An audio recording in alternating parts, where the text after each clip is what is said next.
Hello, everybody! Hello, hello, hello. Welcome, welcome, welcome. We've had people from all over. Look at this. We have Hawaii and England, Worcestershire, the sauce place. I like that. It's good sauce. I like Worcestershire sauce. Overland Park, Cyprus. Cyprus, not the country Cyprus, I'm guessing based on the spelling. Seattle, um, Ontario, Canada. That's awesome. I love it. Oh, of course, I see Celissa from Hawaii. Aloha, Yes. Celissa. Shout out to Celissa. How's the weather? Oh, wait, we know it's Hawaii. It's always the same. Beautiful. Not that I'm resentful or anything. Spain, Mill Creek, Washington, cold South Africa. That's interesting. Well, I guess it's wintertime there. Is that right? Yes, right? Right? My um my geographical knowledge there. Okay, okay. Salissa's like, aloha, yes, the weather is great. Of course So, it is, yes, Salissa. yes, it is Hawaii. It is Hawaii.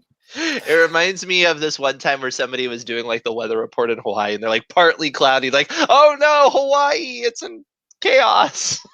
There's some clouds.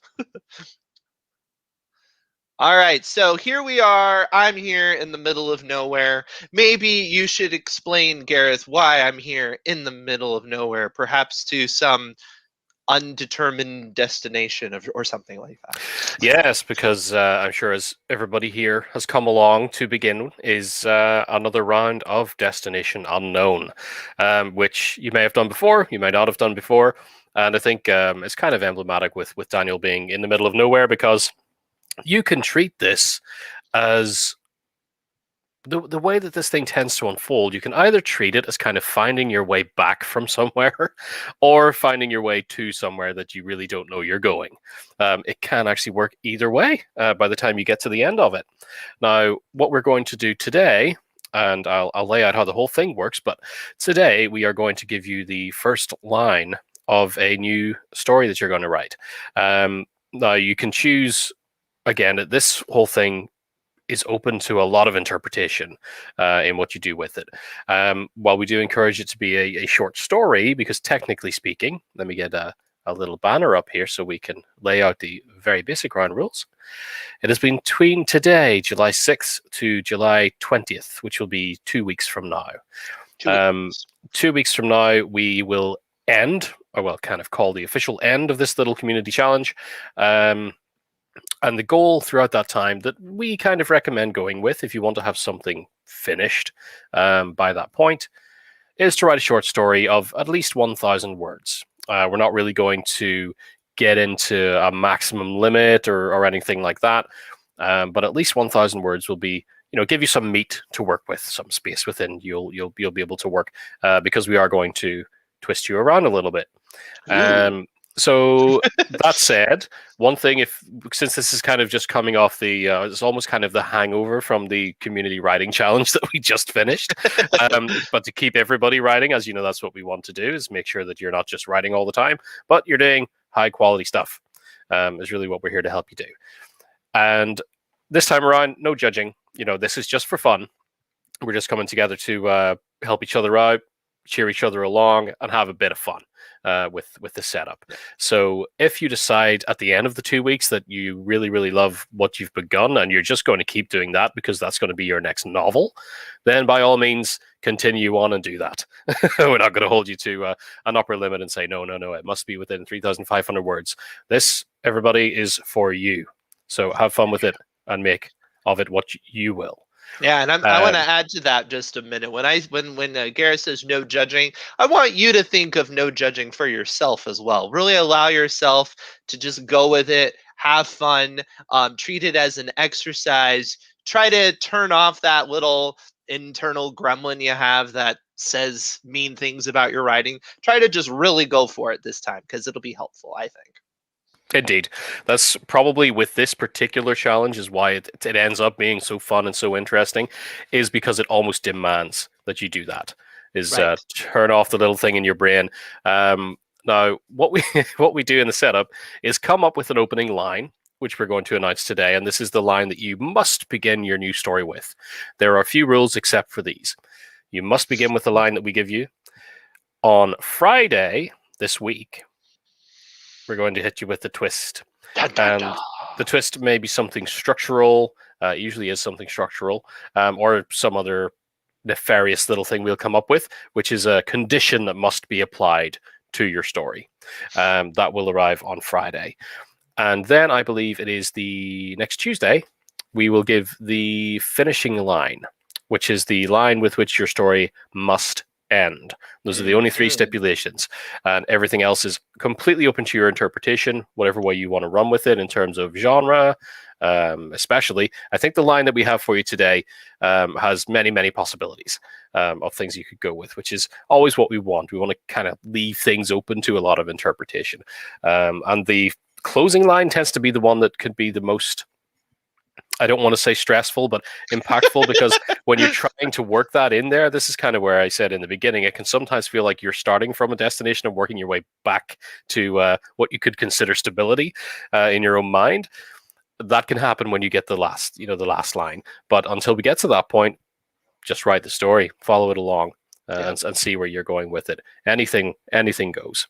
And that speaks to not wanting to judge yourself too. If you take this, not that you shouldn't take seriously in terms of trying to do a good job, but if you take it too seriously, well, when that last line comes along and you have to make a lot of adjustments, you may find yourself overly stressed. This is supposed to be for fun, and it's to stretch you beyond your usual, mental habits and writing habits and all of that. So embrace the chaos. Indeed. Has anybody, just before we announce the first line, actually, has anybody here in the comments with us today done this with us previously, and how did you find it? I do know that a while ago we had somebody on one of our live streams that did it, and they found the whole experience very rewarding. And I believe they even submitted their work somewhere that got published. That was pretty cool. Somebody says, Lisa says, treat your first draft as a starting point. It won't mean anything once Gareth throws out the twist. It's good advice. Good advice. Yes, I think for this one, definitely don't get too attached. So Lisa did it. Celissa also did it, and she said you can be wicked. I don't know if it's a can be. I think it's more of just like an assumption. You will be wicked, probably. Peter did it last year. Amy said yes, it was challenging. Yup. That's the whole point, is to, stretch yourself a little bit. Yes, indeed. I'll put my other little banner back up there of write a short story, at least 1,000 words.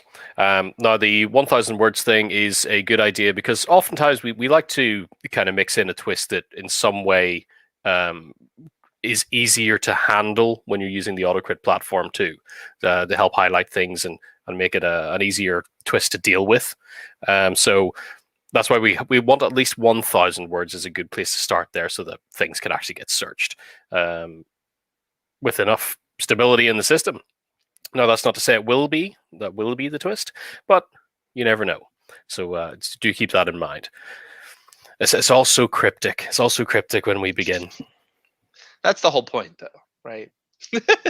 And for some people, those of you who are what they call pantsers, or people fly to see the pants and just kind of go with it, this might not be quite as intimidating to start from. It's more, you might be worried more about the end twist. For people like me who are very much like outliners or plotters, you might be like, I don't even know how to start writing unless I've got something. But this is a good way to practice that, to practice just kind of going with it and seeing what happens, because it could be a helpful exercise to have. Indeed, and I think one of these things as well, it's kind of exciting as a writer to explore new things that you don't really feel like you're stuck in a rut of doing the same thing over and over again. And even if you do, I think something like this exercise is really handy for just stoking the fires I'm bringing it up because a lot of the time I may start writing something with this line, and naturally it's probably going to end up pretty twisted, whatever Really, happens. Gareth? You But don't say. at least it conjures new settings, new people, new ideas, just generally fresh things that I couldn't really get else. Just sitting by myself, trying to come up with something as outlandish as what this may be. So I hope everybody really gets involved. We will mention throughout the week, the next 2 weeks, we will be around. There'll be more live streams. Of course, there'll be one on Friday, and of course, one next Tuesday for the closing line. And we will be checking up with everybody, seeing how it goes. And please do, as you're working away on it, discuss it inside the Facebook group if you're on there.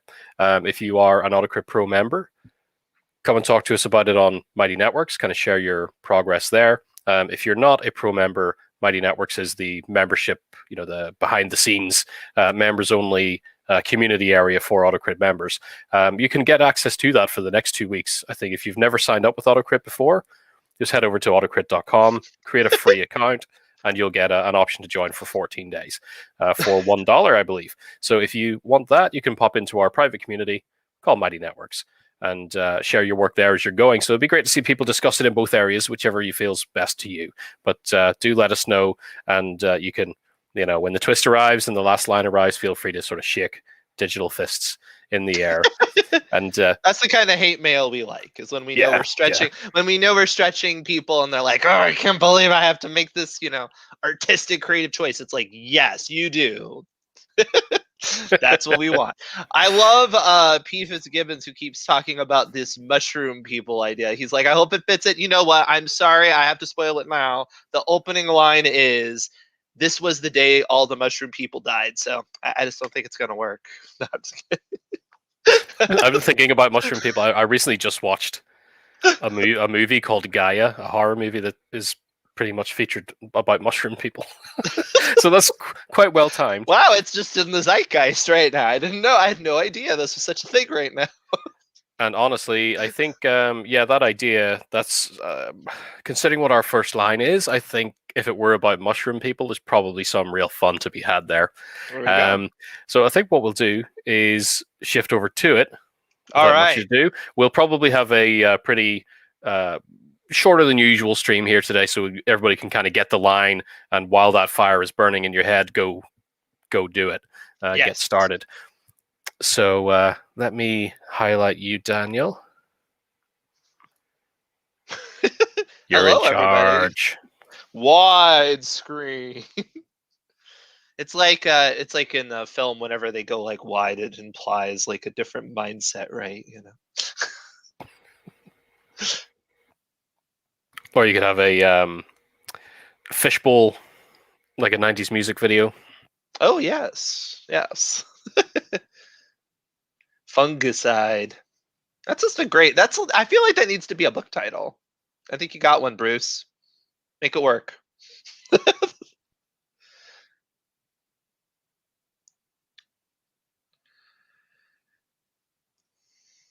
Now Let me check. And now we're in suspense about this opening line. I'm sure you all are as well.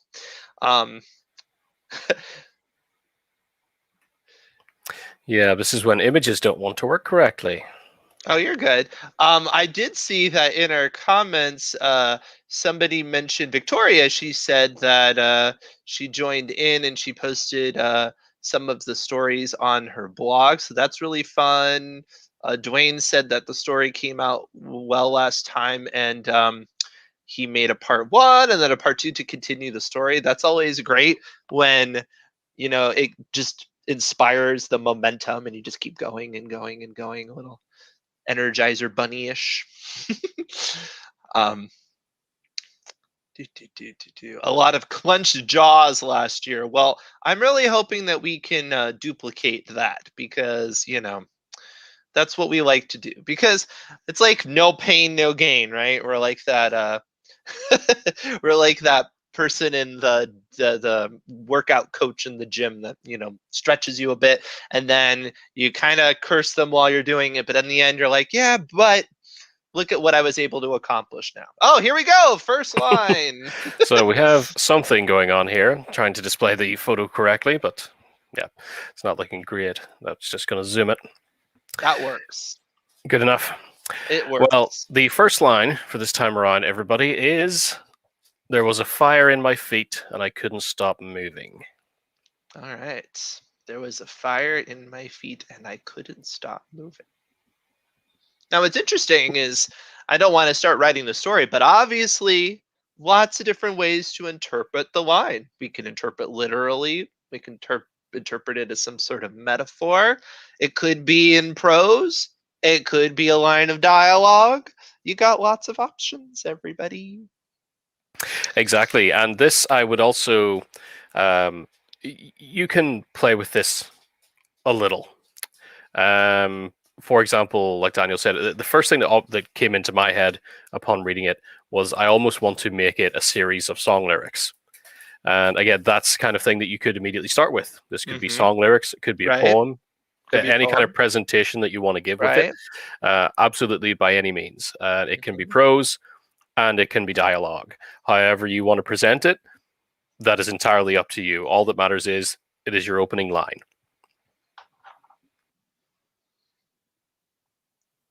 Somebody said the amazing thing last year was the final line actually fit into their story, which was, I'd rather be a bird than a fish.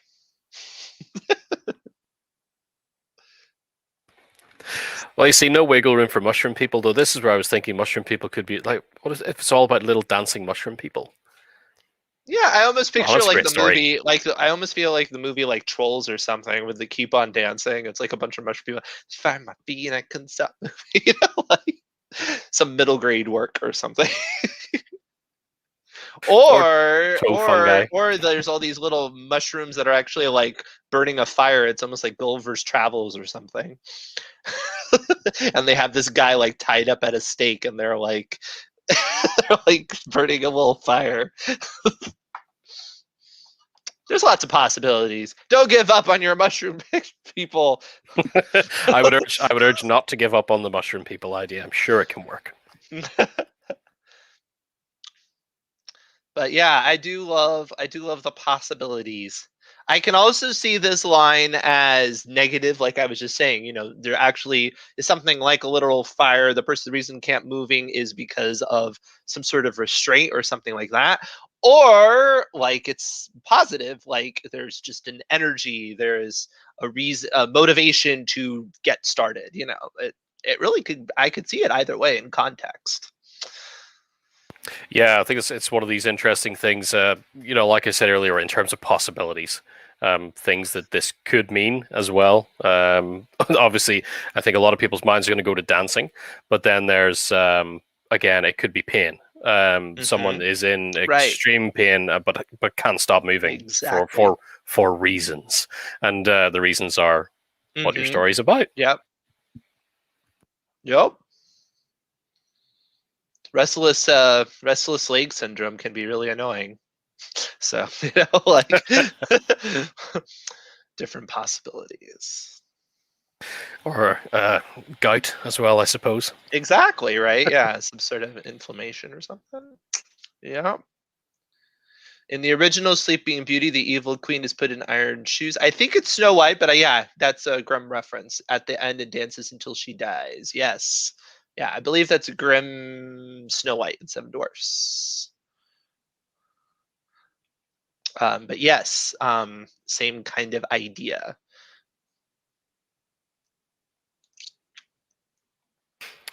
Oh yes, in the comments there. No problem at all, Lillian. Really, for today, this is about all we need to share. Is this first line? As I said, we will probably finish in a few minutes just to let everybody get on with it. But let me get the little banners up here again.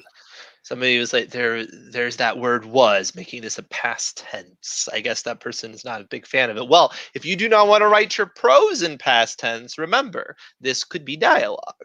So it doesn't have to be past tense if you don't want your prose to be past tense. Exactly. And we are going, as mentioned there, from July 6th to July 20th. The dates for everything else that's happening. So the twist will be this Friday. That's July 9th. And then the final line delivered next Tuesday, the 13th.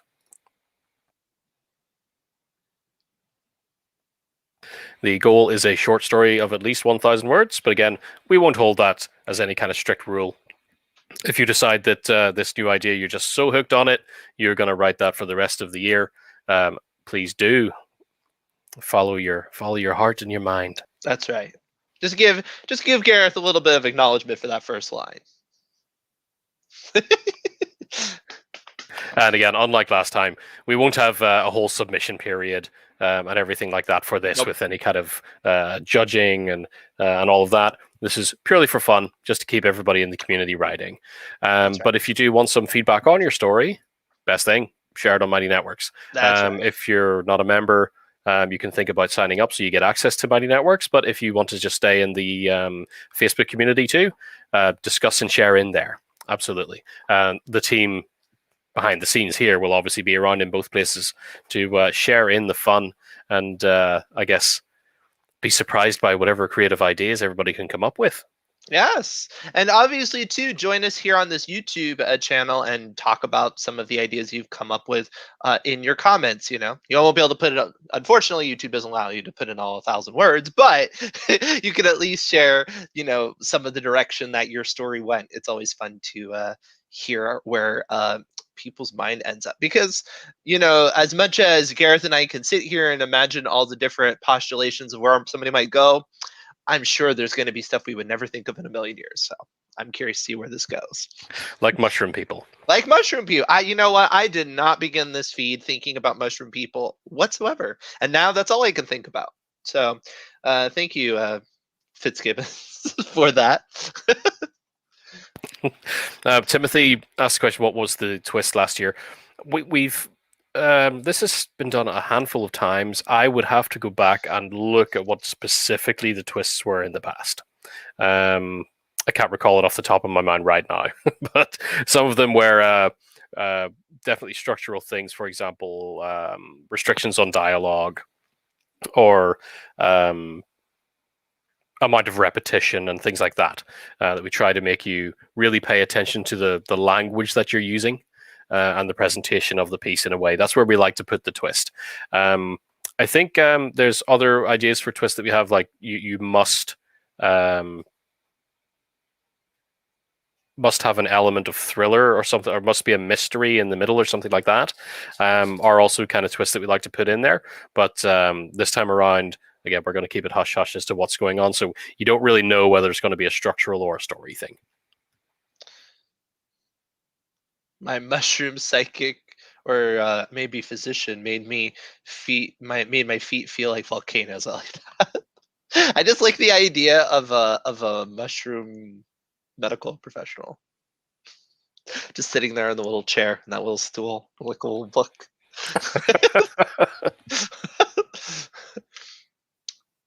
Are poisonous mushrooms evil, or the defenders of the edible ones? I love that. I just love that concept. It's so true, because like biology, right? It's like these adaptations that are defensive that we treat as harmful to us are just to help preserve species, right? So it's like, actually, if you think of it from their perspective, so I think that's awesome. I love it. I love that kind of thinking. I think everybody jumping on the mushroom idea is going to lead me down to, like, we're going to make the last line something like, "And peace reigned in the mushroom kingdom." Then everybody's forced to write about mushroom people. And then all of a sudden there's a glut of novels on Amazon about mushrooms, and nobody quite knows where this genre got started, the subgenre of mushrooms. That should be our goal. I'm like, there's all kinds of weird subgenres on Amazon. I think mushroom fiction should be one. We can make it happen if we all work together. I think there's definitely a place for it. How do mushrooms figure out what feet are for? It must be weird to wake up one day with feet. I just love all these existential questions about mushrooms. It's awesome. This is why I love working with writers. Oh, nice. Yeah, I see Saika's comment there as well. You just gave me a line that clicked with a horror story that's been haunting my brain. Nice. Fantastic. Write it. Yes. Yes. Make it happen. Make it so.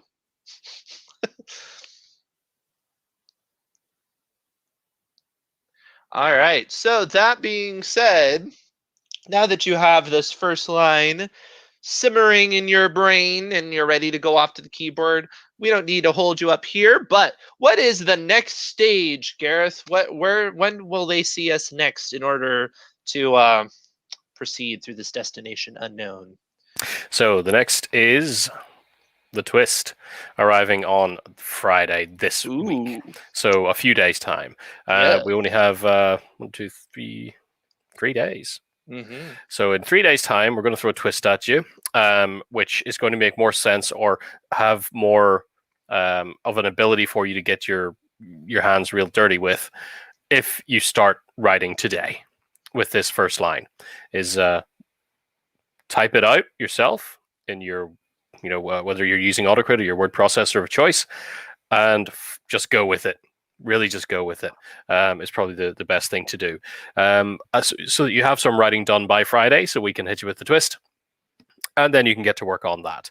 And then, as I mentioned, the last line will be next Tuesday. So it's quite a fast and condensed little challenge.